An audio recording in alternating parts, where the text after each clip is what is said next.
Was macht ein besonderes Einfamilienhaus heutzutage eigentlich wirklich aus?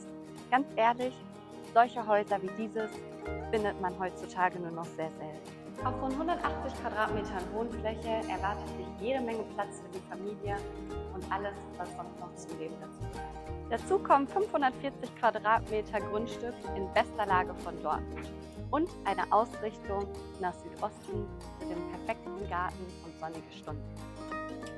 Im Winter sorgt der Kamin für Gemütlichkeit. Im Sommer sorgen die Klimageräte im Schlaf- und Kinderzimmer für einen kühlen Kopf. Wenn du ein Haus suchst, was mit deiner Familie mitwachsen soll, dann solltest du dir dieses Haus unbedingt anschauen. Und während andere ihren Keller als reinen Abstellraum nutzen, wartet hier eine richtige Weltsoase auf dich. Mit einer Doppelgarage, Alarmanlage und Brennwerttherme wurde hier auch an den technischen Komfort gedacht.